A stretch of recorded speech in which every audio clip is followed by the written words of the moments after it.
એવું જ માનવામાં આવે છે કે વરિયાળી માત્ર જમ્યા પછી ખાવાનો એક સ્વાદિષ્ટ મુખવાસ છે, બરાબર ને? પણ હકીકત કંઈક અલગ જ છે. તે લૂ લાગવી, ભયંકર એસિડિટી અને આમાતિસાર એટલે કે મળદા જેવી ગંભીર બીમારીઓ માટે એક સચોટ અને રામબાણ ઇલાજ સાબિત થઈ શકે છે. સાવ અકલ્પનીય છે ને? તો આજના આ વિશ્લેષણમાં આપણે આટલી બાબતો પર નજર કરીશું. વરિયાળીના છોડનો પરિચય, તેનું વિજ્ઞાન, તેના મુખ્ય ઔષધીય ગુણો, રોજિંદા જીવનમાં ઉપયોગી કુદરતી ઉપચારો અને છેલ્લે આહારને લગતા કેટલાક અત્યંત મહત્વપૂર્ણ વિરોધાભાસો. વિભાગ 1 વરિયાળીનો પરિચય. ચાલો આ છોડ વિશે થોડું જાણીએ. આમાં સૌથી રસપ્રદ વાત એ છે કે આ છોડ વિશ્વભરમાં અને તબીબી પદ્ધતિઓમાં કેટલું આદરણીય સ્થાન ધરાવે છે. જુઓ, લેટિનમાં તેને ફોનિક્યુલમ વલ્ગેરેલ કહેવાય છે, અંગ્રેજીમાં ફેનલ. સંસ્કૃતમાં તેના માટે મિશ્રયા, મધુરિકા કે શતપુષ્પા જેવા ખૂબ જ સુંદર નામો છે. હિન્દીમાં સૌંફ અને આપણે ગુજરાતીમાં તેને વરિયાળી કહીએ છીએ. અલગ અલગ સંસ્કૃતિઓમાં આ સ્વીકૃતિ જ તેની મહત્તાનો સૌથી મોટો પુરાવો છે.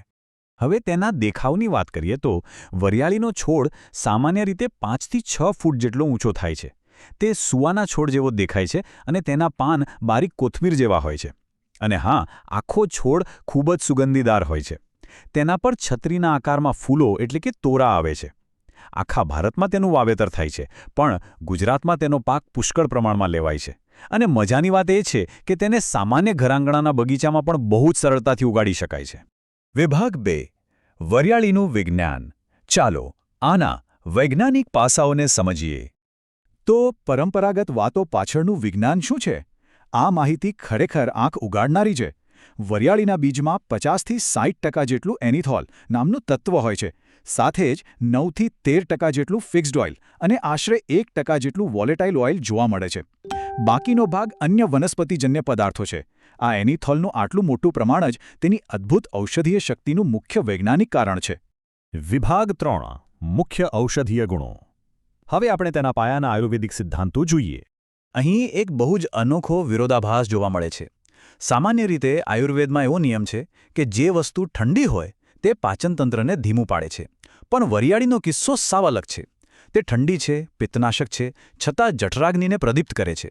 મતલબ કે તે શરીરને અંદરથી એકદમ ઠંડક પણ આપે છે અને સાથે પાચનતંત્રને સક્રિય કરીને ભૂખ પણ વધારે છે. આવું દુર્લભ સંતુલન પ્રકૃતિમાં ભાગ્યે જ જોવા મળે છે. આ નાનકડા બીજની તાકાત કેટલી વ્યાપક છે તો જુઓ. તે કફ અને વાયુના અસંતુલનને મટાડે છે. તાવ, બળતરા, વધુ પડતી તરસ લાગવી અને ઉલટી જેવી તકલીફોમાં તો તે અકસીર છે જ. પણ વાત આટલેથી અટકતી નથી. ઘા રૂઝાવવા, શરીરનો દુખાવો, લોહીના વિકારો અને હૃદયને લગતી સમસ્યાઓમાં પણ તે ખૂબ જ ફાયદાકારક છે. અને હા, સ્તનપાન કરાવતી માતાઓમાં ધાવણ વધારવા માટે પણ તેનો ઉપયોગ થાય છે. આ આખી યાદી સાબિત કરે છે કે વરિયાળી એક સંપૂર્ણ સર્વાંગી ઔષધિ છે. હવે સવાલ એ થાય કે આટલા બધા ફાયદા લેવા માટે વરિયાળી ખાવી કેટલી જોઈએ? તો આંકડો યાદ રાખજો, 3 થી 6.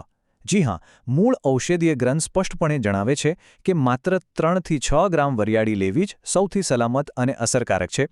કહેવાય છે ને કે કોઈપણ વસ્તુ યોગ્ય માત્રામાં લેવાય તો જ તે સાચા અર્થમાં ઔષધિ બને છે. વિભાગ 4 રોજિંદા કુદરતી ઉપચારો. ચાલો હવે કેટલીક સચોટ રેસીપીઓ જોઈએ જે ઘરે જ બનાવી શકાય. સૌથી પહેલાં સાવ સરળ ઉપાયોની વાત કરીએ, જેમાં માત્ર એક જ વસ્તુની જરૂર પડે છે. જો મોંમાંથી દુર્ગંધ આવતી હોય તો દિવસમાં 4 થી 6 વખત કાચી અથવા મીઠામાં શેકેલી વરિયાળી ચાવવી. ગર્ભાવસ્થા દરમિયાન ગર્ભાશયની શુદ્ધિ માટે વરિયાળીના પાંદડાનો ઉકાળો પીવાની સલાહ આપવામાં આવે છે. અને પિત્તજ્વર એટલે કે પિત્તને કારણે આવતા તાવમાં માત્ર વરિયાળી અને સાકરનો ઉકાળો પીવાથી પણ કમાલની રાહત મળે છે. છે ને એકદમ સરળ અને રોજિંદા જીવનમાં કામ લાગે એવા નુસ્ખા?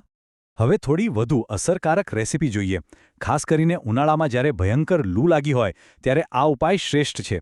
માત્ર 3 વસ્તુઓ જોઈએ: વરિયાળી, ખડી સાકર અને લીંબુ. આ 3 વસ્તુઓને એકસાથે બ્લેન્ડ કરીને એક સરસ મજાનું તાજગીભર્યું શરબત તૈયાર કરો. આ શરબત પીતાની સાથે જ શરીરને તાત્કાલિક અને જબરદસ્ત ઠંડકનો અહેસાસ થાય છે. એસિડિટી અને લોહીના વિકારો માટે પણ એક અદ્ભુત રેસીપી પુસ્તકમાં આપી છે.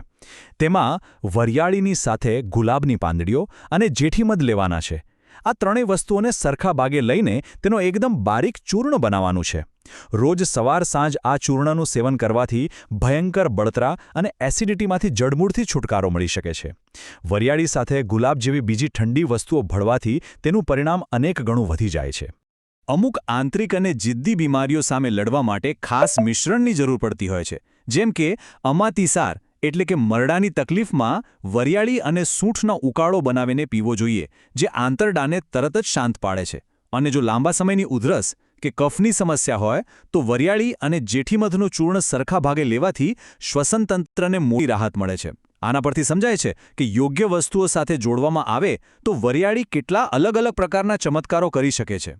વિભાગ 5 મહત્વના આહાર વિરોધાભાસો. આ એક ખૂબ જ અગત્યની ચેતવણી છે. ખોરાકની તાસીર સમજવી કેટલી જરૂરી છે તે આ સરખામણી પરથી સ્પષ્ટ થાય છે.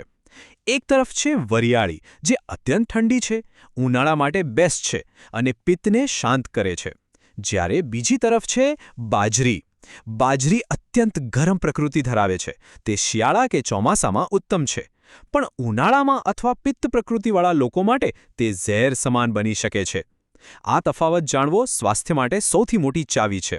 પુસ્તકમાં અહીં એક સ્પષ્ટ તબીબી ચેતવણી આપવામાં આવી છે કે અમુક પરિસ્થિતિઓમાં બાજરી ખરેખર નુકસાનકારક સાબિત થઈ શકે છે. જે લોકોના શરીરમાં પહેલેથી જ પિત્ત વધારે રહેતો હોય તેમના માટે તે દાહક બની શકે છે. એટલું જ નહીં, હરસમસાના દર્દીઓ અને કબજિયાતથી પીડાતા લોકોએ તો બાજરી બિલકુલ ન ખાવી જોઈએ. શિયાળામાં એકદમ ફાયદાકારક લાગતો આ ખોરાક જો ખોટી શારીરિક સ્થિતિમાં ખવાય તો હાનિકારક બની શકે છે. આથી જ ઔષધિ હોય કે આહાર, પસંદગી હંમેશા શરીરની પ્રકૃતિ મુજબ જ થવી જોઈએ. તો અંતમાં આ બધું સમજ્યા પછી એક બહુ જ રસપ્રદ પ્રશ્ન થાય. જો રેસ્ટોરન્ટમાં જમ્યા પછી મુખવાસ તરીકે પીરસાતી સાવ સામાન્ય દેખાતી વરિયાળી, મરડો અને લૂ જેવી ગંભીર બીમારીઓ મટાડી શકતી હોય, તો જરા વિચારો, આપણા રસોડાના મસાલાના ડબ્બામાં આવી બીજી કેટલીય શક્તિશાળી ઔષધિઓ છુપાયેલી હશે. પ્રકૃતિએ આપણને ઘણું બધું આપ્યું છે. જરૂર છે માત્ર તેને સાચી રીતે ઓળખવાની. આજના આ વિશ્લેષણમાં જોડાવા બદલ ખૂબ